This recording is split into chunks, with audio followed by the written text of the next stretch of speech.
Welcome to Mission Evolution Radio Show with Gwida Wiyaka, bringing together today's leading experts to uncover ever-deepening spiritual truths and the latest scientific developments in support of the evolution of humankind. For more information on Mission Evolution Radio with Gwida Wiyaka, visit www.missionevolution.org. And now, here's the host of Mission Evolution, Miss Gwida Wiyaka.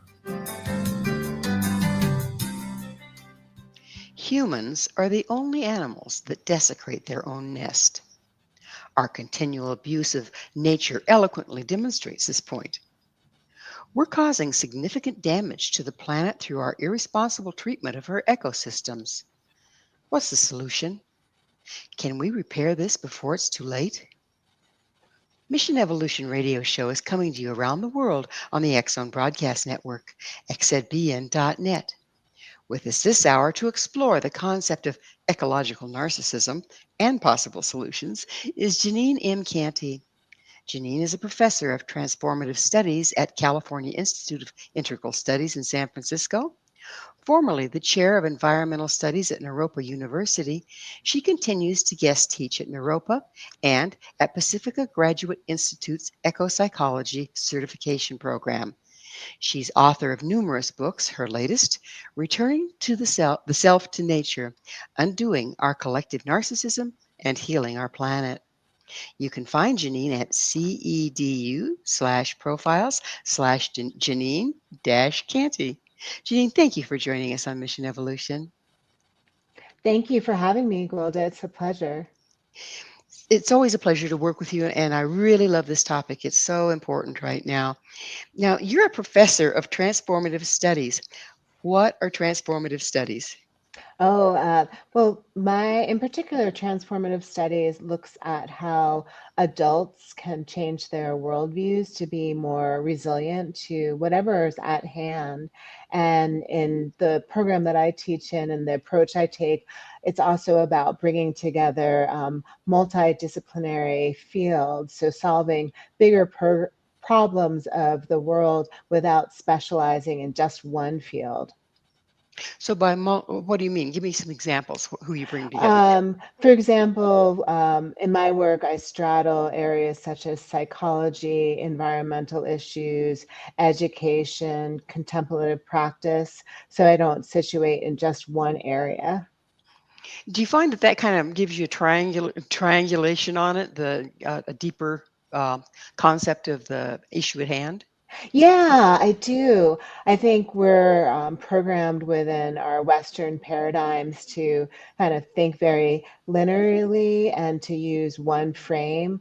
But as we become more comfortable with working with lots of different frames, we actually have the ability to see a lot more solutions and connect with a wider body of knowledge. It seems like, over the years we got all segmented and segregated, and to the detriment of all the fields, really. Medicine and everything suffers from that, don't they?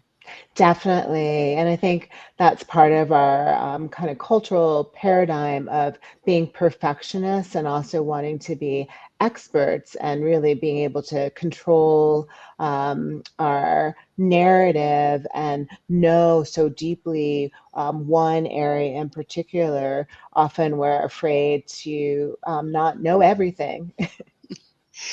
Doesn't that kind of, narrow a person's view? Definitely, definitely. In some ways, we seem more confident because we know one area really well, but then there's so many different areas that we know nothing about. So yeah, it's really important to widen our understanding of so many different areas.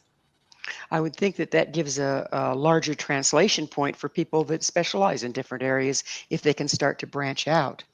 Definitely. And also understanding so many different types of people, different places, different perspectives, especially the origins of so many of these different fields, and then to really bring it all together to understand how best to approach various problems in our world. Yeah, it's hugely important. So, what is ecopsychology? Yeah, well, ecopsychology is really looking at how people, particularly people within Western cultures, and really anyone living under a corporate global paradigm, have how we've separated our psyches, our identities from Earth. And so we feel that we're separate from Earth instead of being animals, just as we are human animals, and how that's resulted both in the ecological crisis as well as the illness within the society of humans. And it really came to be in both looking at how the environmental movement was somewhat unaffected in being able to work with large groups of people because so many of its tactics used shaming and blaming. And so eco psychology really said, well, this movement needs some psychology. And then also saying, well, psychology is a field that's so individualized. It's something you just do in closed doors with you and your therapist. And psychology could actually use some environmental awareness to look at the bigger, like the largest problems that are facing humanity, and how some of our illnesses might not just be personal things, but are collective things.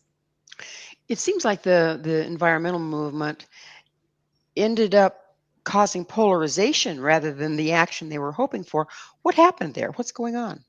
Yeah, and so many different dynamics. Off in the environmental movement um, made an assumption that if people just had a lot of information about all of these damaging effects we're having on Earth, whether it's pollution or so many different things, that people would just respond without realizing that when people feel the overwhelm of what's really happening to Earth and how it's so human caused and the roles we play in that without even knowing, we shut down because there's so much guilt and shame and also not really knowing what to do.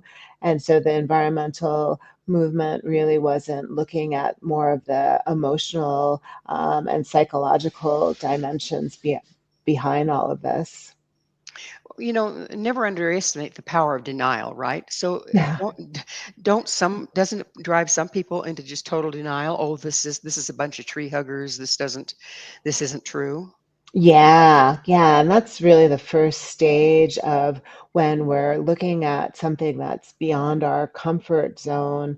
Often we'll just fall right into denial, and it can be around environmental issues, but most of us have some sort of block in terms of areas that as soon as we are introduced to that, we're like, oh no, that doesn't exist, and I don't need to do that, and that's about those people over there, and it's not my issue, because we've gone past someone's edge of being effective and also being comfortable. And the idea with transformative learning is you really just want to go just past someone's comfort zone rather than overshooting it so much that they shut down and jump into denial. What about the industries that it is not in their financial best interest to acknowledge what's going on with the environment? How are they able to just kind of justify their stance? Yeah, we're seeing that in such a massive scale right now. And that's part of the paradigm of corporate globalization and our Western paradigm. We've been so conditioned for hundreds and hundreds of years to always have more consumerism, more growth, bigger GDP, bigger profit. And so that's if that's our kind of guiding North Star, everything else gets shifted to not be as important.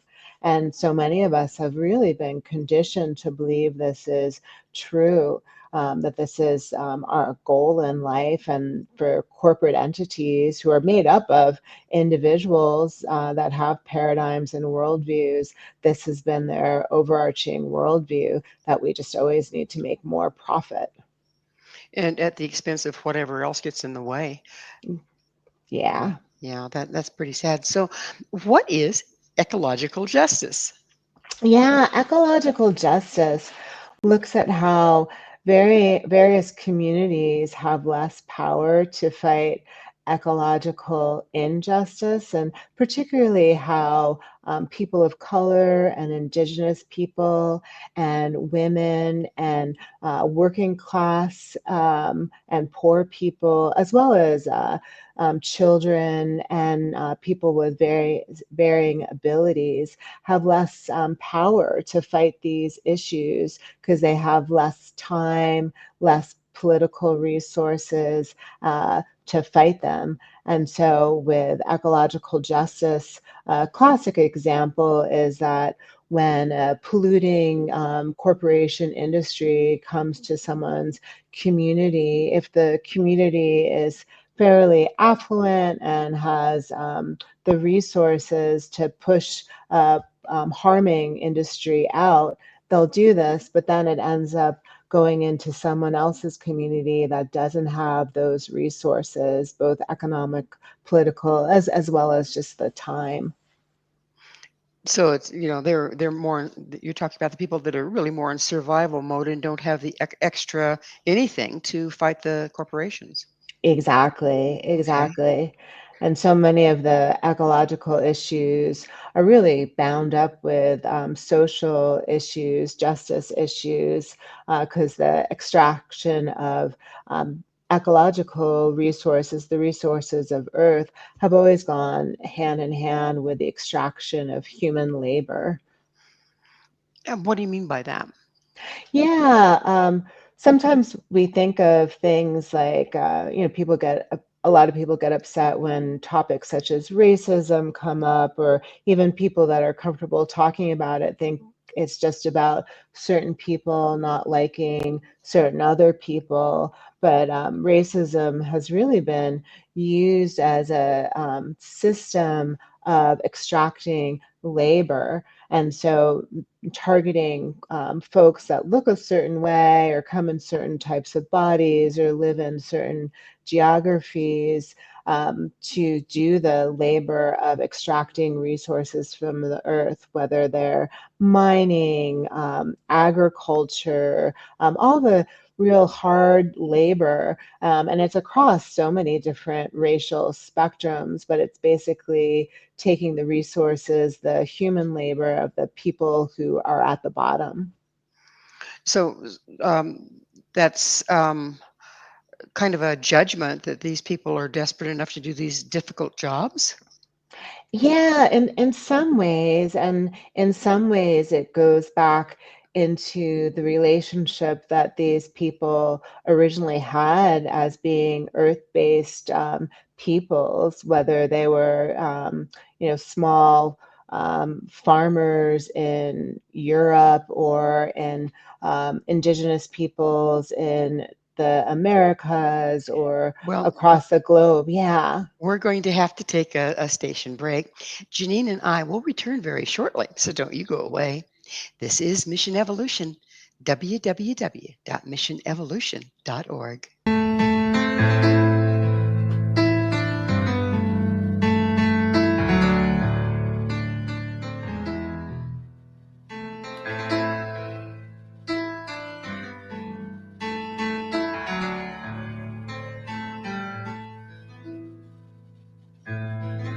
The end is come, the night has fallen. I have reached the end of days.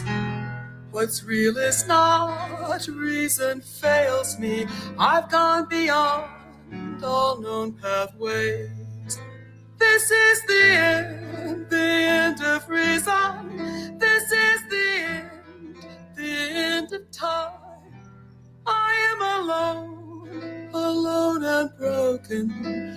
I am apart from what was mine. Do we need to have our collective heads examined? With us this hour discussing the many facets of ecopsychology is Jeanine M. Canty, the author of Returning the Self to Nature, Undoing Our Collective Narcissism, and Healing Our Planet. Jeanine, what are some of the key theories of ecopsychology?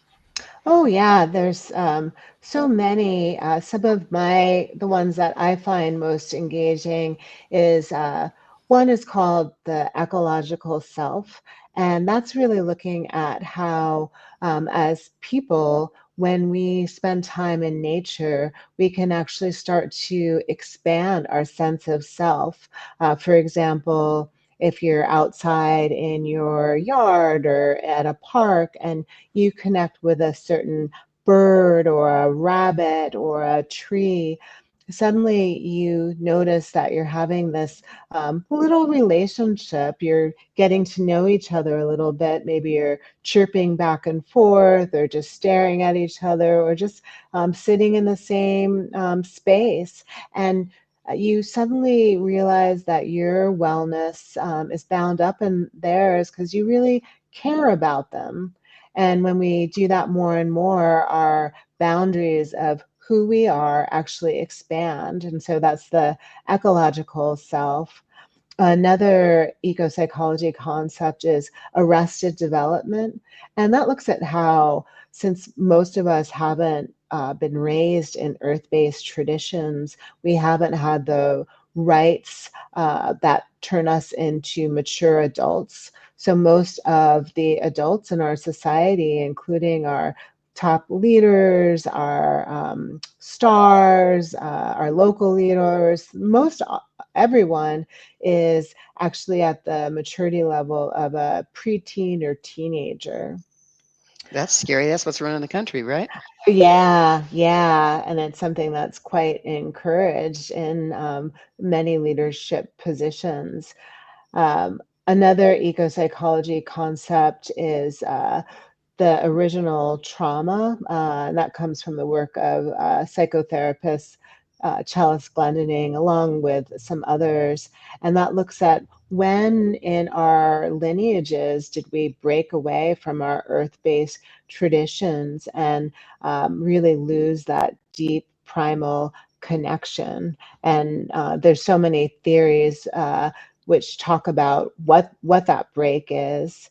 And then a partnering theory to the original trauma is the primal matrix, which looks at what are our inherent birthrights in terms of our, if we were nature-based peoples, what would the dimensions of our connection with Earth look like? Do you feel that that separation is part of why this narcissism is developed? Yes, definitely. We've had such a progression of really being earth-based peoples where we have to be attuned to our larger landscapes as well as be members in a community that's dependent on surviving and collaboration to living in societies that are perceived, we're perceived as individuals, everyone's out for themselves, and that we have to constantly be in competition with one another, and we need to be better than others. And so we get addicted to ourselves because it's highly encouraged. And so that meme of narcissism is quite prevalent in our societies. And of course, narcissism is a psychological diagnosis. It's not just, it's been passed around. The word right now is being bantered around and kind of used maybe sometimes irresponsibly. Have you been seeing that? And how would you define it in such a way that it fits with what we're doing with nature?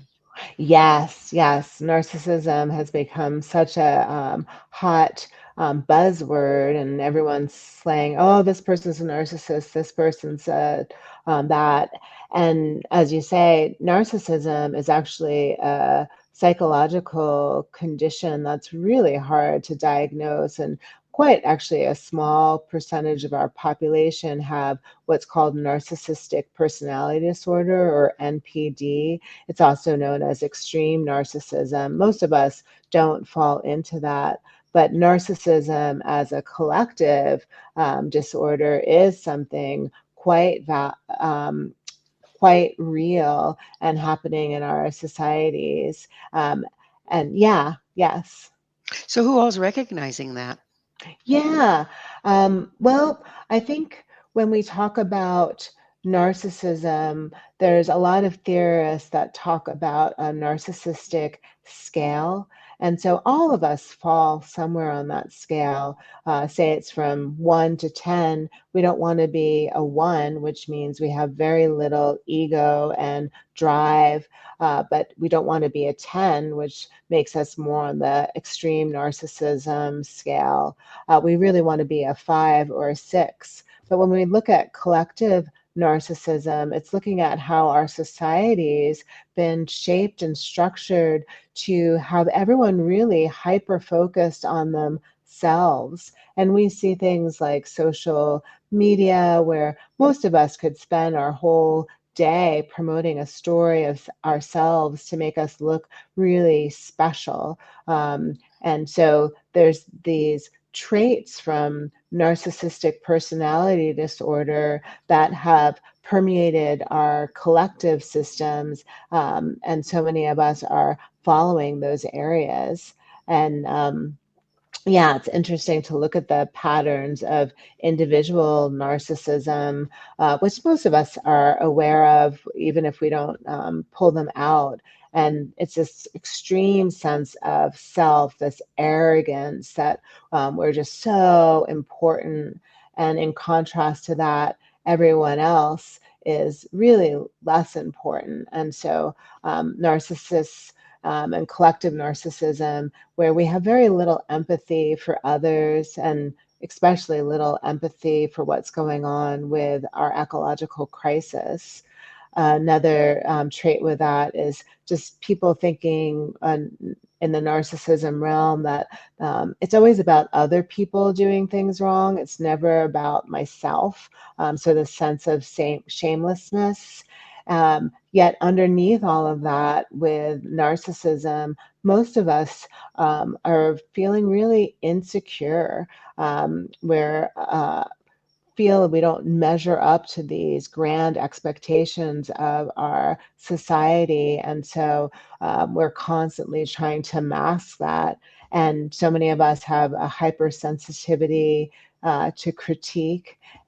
So yeah, that's a lot of the kind of painting out what the collective narcissism is. So let's talk a little bit about the emotional bond between humans and the earth. What happened to it? Yeah, and this parallels a lot in collective narcissism, which one thing that really got me into looking at narcissism was when we're hearing all these buzzwords about narcissists and how many people just don't like them. It makes you wonder what happened to a narcissist to become that way. And so much of it is their faulty parenting with their, their father, their mother, or whoever their primary caregiver was, and the damage that they have in that. And with collective narcissism and breaking away from our earth traditions, in most earth-based or many earth-based traditions, our primary caregiver is Mother Earth, uh, and we've broken our connection with Mother Earth and instead really pledged our allegiance, our loyalty, or our worldviews to this global corporate paternal reality. So we're looking outward into more industrial, technical, um, comp- competitive systems rather than really getting back to our relationships with our metaphoric mother, the earth, the planet that we would not even be alive if it wasn't Without her, for. yeah. Yeah, So, yeah. so Janine, do you see us as being in a climate crisis right now? Oh, most certainly. Yes. I mean, I'm witnessed from the decades I've been alive, so many changes, and I definitely pay attention to so much of the science behind it. But just even living in the communities and seeing so many extreme floods, extreme droughts where I live, so many fires, and just looking at all the devastation to so many animals and water systems. And yeah, we can't, it's pretty hard to deny the climate crisis. Well, but a lot of people would say, yes, but Earth goes through these cycles and we're just in another cycle here. Yeah, and I think the difference with this cycle is that it's a human caused cycle where we have so much agency to not have all of these changes if we actually changed our lifestyles to be more aligned with the resources of Earth and the living systems of Earth. So we're basically destroying our own home, which is pretty abusive behavior.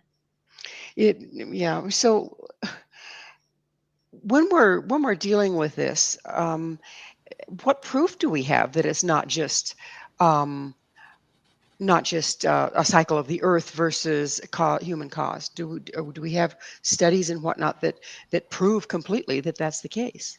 Oh yeah, there's, and that's not my area of expertise, but something that I read a lot about. But there's no shortage of research, published articles, climate change scientists, data from communities. There's just so much information out there. But then again, when we were talking earlier, information alone doesn't change the way people choose to show up to these issues. Yeah, showing up is the key there, isn't it? Yes. So there are a lot of people, complaining and protesting and trying to be visible about it. But it seems it's pretty frustrating. It seems that they're not being heard. Have you seen that as the case? Yeah, definitely. I mean, I reside in the US, and we're definitely experiencing a period of time where so many of the environmental protections and progresses over the last decades are Well, being I'm rolled sorry. back. We're going to have to take another Oh, station break. Janine and I will be right back to continue our discussion. You stay right there. This is Mission Evolution, missionevolution.org. One people, one nation, searching for the light. One people, one nation, coming from the stars. One people, one nation, to heal this earth of ours.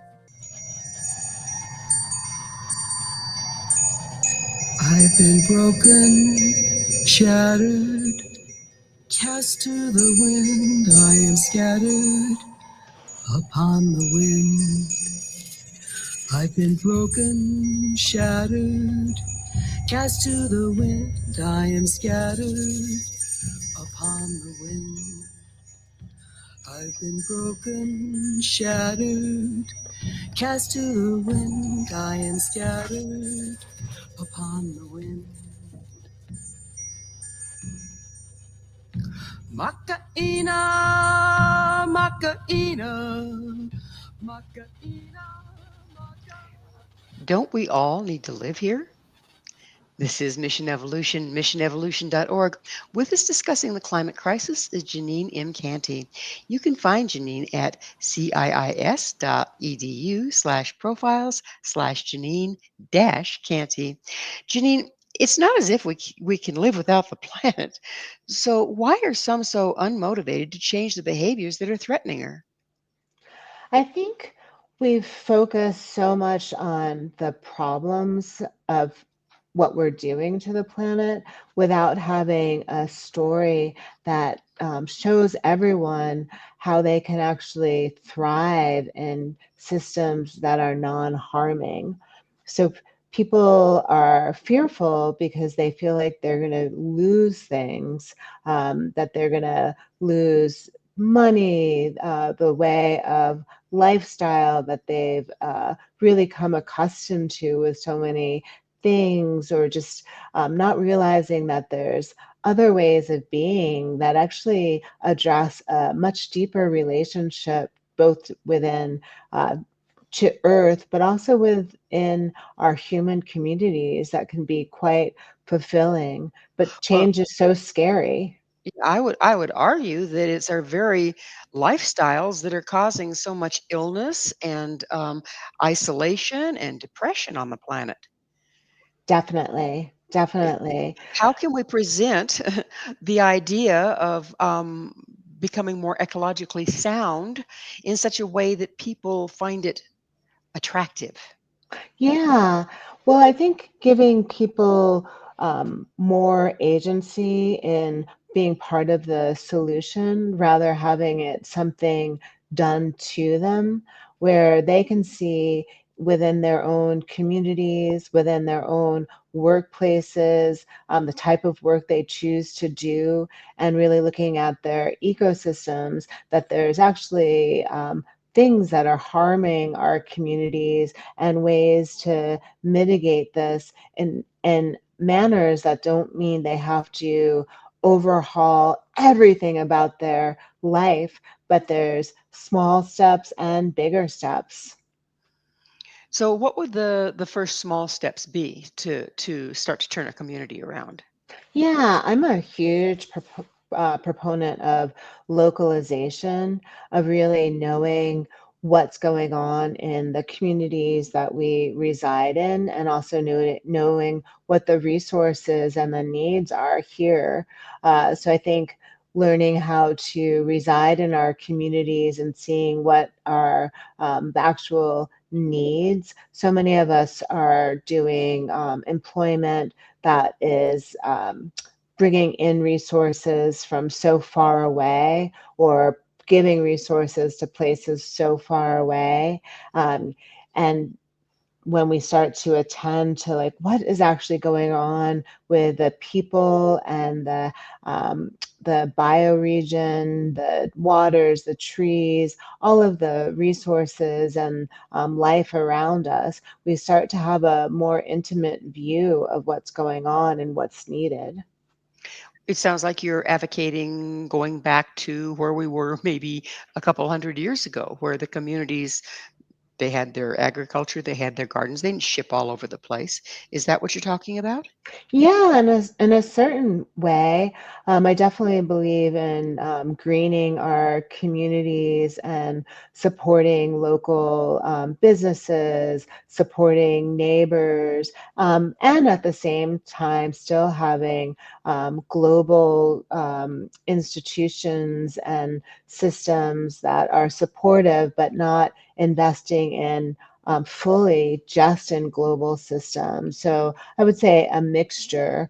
Uh, when we can reduce the amount of fossil fuels we're using and transporting things to our communities, and also away from our communities and other types of resources, we really invest in place and can really have more thriving communities and feel a deeper sense of connection. Because as we were talking a little bit too, there's such a crisis of individualism where so many people feel disconnected not only from earth but from one another, and there's so many people experiencing loneliness and depression and forms of despair and suffering that aren't needed, in ways that there's so many folks that are here and wanting to connect with one another, and when we can do it on a community level, it really changes so much. Hasn't the situation that I think most countries are in is the government has gotten so large and overlording such a large area. How is that affecting the whole picture?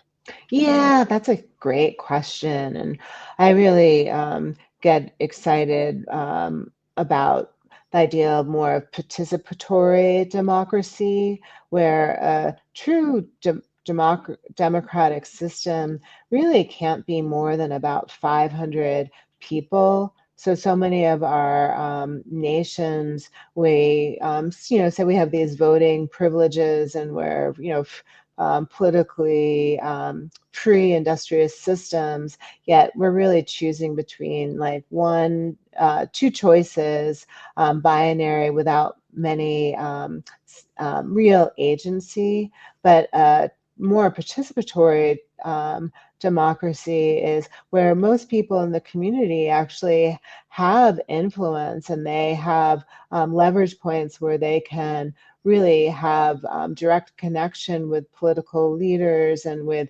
institutions. So we really have proactive choices and can shape what's going on and participate in what's going on. Do you think the binary system has set us up for polarization and propaganda? So much so. Yeah, I get um, yeah, very heated about that topic, and as we all should. But we get conditioned to think that it's us and them, that it's black and white, red and blue, male, female, owning class, poor, rather than seeing that. It's in all of our best interests to be cooperating with one another, and no one really wants to other different people. So much of that is fear-based, and it's actually when we create polarization between people, it's quite profitable, because then we can sort people into roles of lesser. Again, what we were talking about earlier, often sorting people into poor and working class, where they have to do those jobs that no one wants to for less pay. And it's a great way to divide us politically and economically, when most of us have very deep common interests. But wouldn't it be make sense that the deep common interest should be saving the planet that we live on? Yes, saving the planet that we live on and saving ourselves too.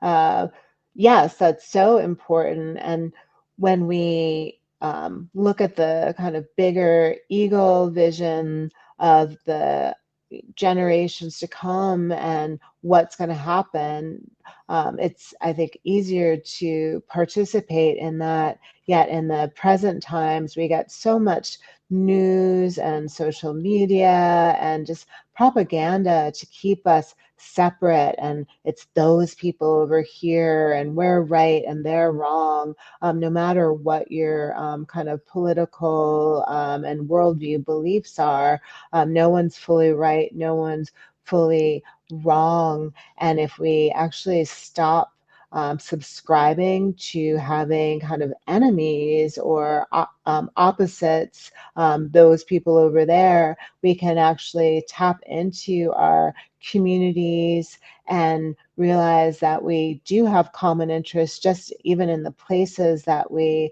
live in. We want to live in places that are well protected, preserved, have ample resources and opportunities, and where we feel relatively safe and live amongst people that we can count on. And it doesn't matter what their political beliefs are. And it's actually really healthy to have lots of diverse worldviews living in harmony together.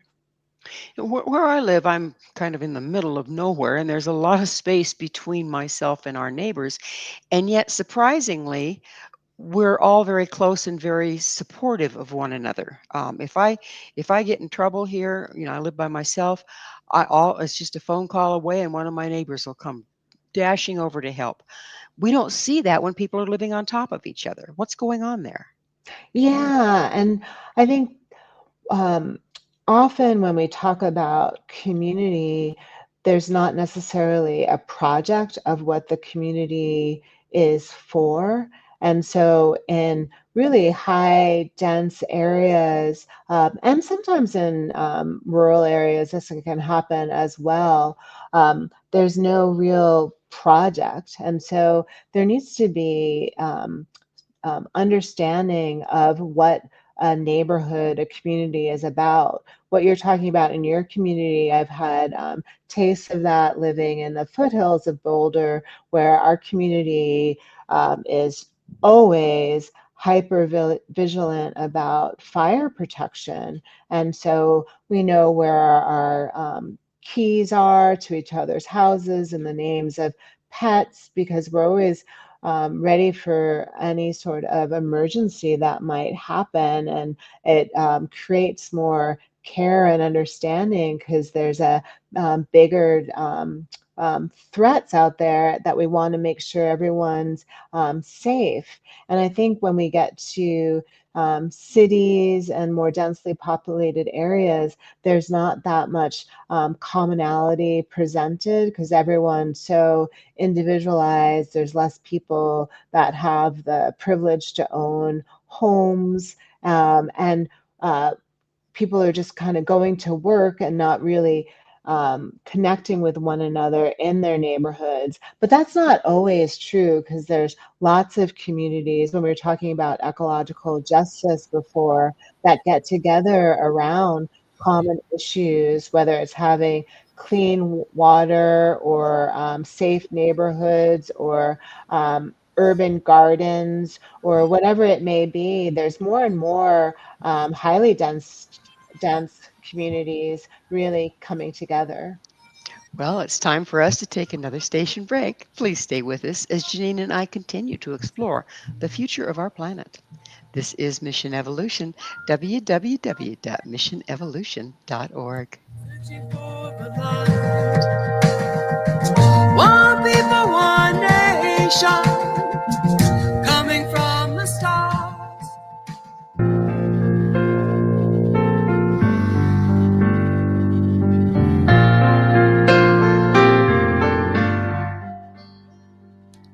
Brilliant feathers of an unearthly hue glide by on the edge of his dream. A whisper of touch, an unheard song. Rose bird takes flight, prompted by his broken heart. Fly high, sweet phoenix, even though you are free. So above my broken life, bring your healing tears to me. Fly high, sweet phoenix, let your flame burn ever bright. Come lead this fallen warrior through his darkest night. Is there an adult present? This is Mission Evolution, missionevolution.org. We're continuing our discussion with Jeanine M. Canty. You can find Jeanine at ciis.edu/profiles/Jeanine-Canty. Jeanine, let's go back a little bit and talk about the rites of passage, because you mentioned that, people leading things and making the decisions are kind of like teenagers, because they haven't gone through these rites of passage. Would you go into that a little deeper for us, please? Sure, sure, yes. With that idea of arrested development, where most people in our current societies are really at the maturity level of teenagers, and it relates with ecopsychology, really holds the awareness that, or the assumption that, most people within our societies are actually ill and traumatized, that by being separate from nature, we're really deeply um, in pain and suffering. And that maturity comes traditionally through earth-based rites of passage, that most earth-based societies all over the world had all sorts of traditions of raising youth in nature, and really learning how to connect not only to our bioregions, the waters, the air, the fire, all of the trees and plants of a community, but also to the spirit. And that can be a loosely held term depending on what one would believe. But I definitely get into the kind of bioregional metaphors and literal sense of what it means to maybe be a mountain person. I live in Colorado, lots of mountains and rivers, or what it means to, if you live in more of a hot desert climate, or an ocean person, and really being so deeply connected to these places and all of the various bioregions, depending on what the what is actually there, and the life of the system have different forms of what's spiritual, and also different forms of how one survives within a community, within the different systems. So Well, we we have graduations. In fact, now you graduate from preschool, okay, but then there's high school graduation, college graduation, getting married, coming of age. We do kind of landmark those. How does that differ from what you're talking about with the more indigenous rites of passage? yeah, because those rites of passage, while super important for our Western society, are often markers of being more of an adult in terms of the standard of achieving more and having more notoriety and, again, specialization. Often, I get inspired by the work of Malidome Some. He talks about how for Western peoples, often our rites of passage are all of the things that break us and crack open our awareness that, oh, there's something we're missing. And so those rites of passage are more of things of divorce, or the death of a loved one, or a near-death experience, coming out, breaking away from a religious tradition. There's so many, just having a spiritual awakening. And those are the things that open these kind of doorways into, oh, there's so much going on in this lifetime and lifetimes, rather than just getting a really big paycheck, good job, and having excellent housing. So you're talking about the dark night of the soul being a rite of passage. Exactly, exactly. And our current society often wants us to be so safe and protected and standardized that we don't even know how to fall into these dark nights of the soul, where we might glean some much deeper wisdom. And we also have so much fear around having true heartbreak and emotions and loss. That's kind of antithetical to a society that wants more and more and bigger and more joys and success. Well, I can certainly see the fear. We have no support if we're all separate. So if we go through one of these dark nights, we're kind of hanging in the wind. And speaking of wisdom, what's happened to honoring the elders? What's happened to valuing the wisdom of the years? Yeah, that's such a huge, huge issue in our societies, where we, uh, when we're narcissistic, and when we're always looking to bigger, better, greater, better looking, we are also addicted to eternal youth and always wanting to look overly healthy and young, and really stuck in that arrested development framing, that we fear the elderly. We're also so individualistic that it's hard to actually open to any wisdom from others, especially our elders, and we've lost that sense of respect. And so often we are missing so much wisdom, and so many indigenous earth-based cultures to become old and to be big, full-bodied and wrinkly was like the greatest achievement. And now we have such fear of aging, of sickness and death that we lock away our elders and dismiss their wisdom in such a way that it's just quite painful. And we're missing so much opportunity for intergenerational wisdom. Don't you think that the elders are also deteriorating as a result? Definitely, most definitely. Um, I think the whole idea of retirement, well, it's great to retire from a career where you have to do the 9 to 5, 50 weeks a year.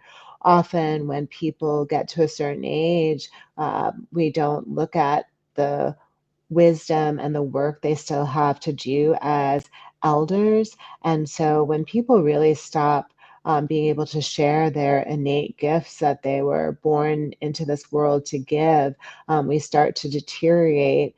And often we're also, I think the elders are, being plopped in front of televisions and being, sedated with all Yeah. sorts of prescriptions. Yeah. Generally surplused, right? Yes, Yeah. So yes. so it seems maybe we're kind of all set in our way in this narcissistic society. How can we prepare our children to be part of the solution? Oh, What can we yeah. change for our children so that they aren't stuck in the same isolation that we are?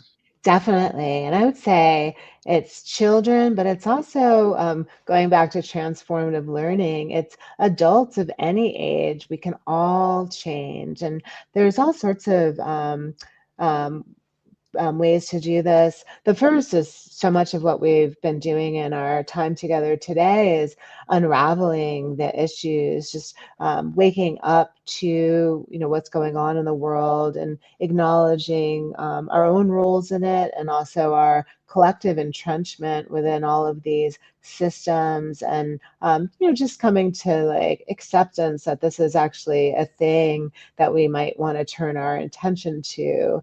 And then from there, for so many of us, it brings up a lot of emotions. And we want to actually work with the feeling dimensions of ourselves and collectively, so we don't just fall into that denial and defense stages. We want to actually attend to all of these emotions. And sometimes it will bring up deep levels of despair when we see what's happening to the planet and to all of the animals and just ecosystems, and to the youth and the all peoples. And so being able to feel despair, sadness, for so many of us, it's to feel rage and anger about things. And for a lot of us too, just the apathy that's involved because we don't feel like we have the power to make change, but to really let our emotions come into our bodies, to feel our bodies, and to kind of be a full person rather than just stuck in our heads and denying so many issues. Another piece with that is to actually attend to the care of ourselves in a way that we haven't in our histories, and with children and with people of any age, really. Oh, yes. We're about out of time, and I would be remiss if I didn't ask you, Janine, what's your mission? Oh, yes. I would say it's to bring greater well-being to all sentient beings by reconnecting people, particularly people within Western cultures, to nature-centered and transpersonal paradigms. That's pretty worthwhile. How's it going? I feel like it's going well, and that there's so much pain in the world, yet there's so many people that are seeking to make changes, seeking a deeper, richer life, and to serve and be in community with other people and with Earth. I'm hopeful. Well, that's a good note to end on. But unfortunately, we're out of time. Janine, thank you so much for coming on the show. Oh, my pleasure, and thank you for the work you're doing. Thank you. Our guest this hour has been Jeanine M. Canty, the author of Returning the Self to Nature, Undoing Our Collective Narcissism and Healing Our Planet.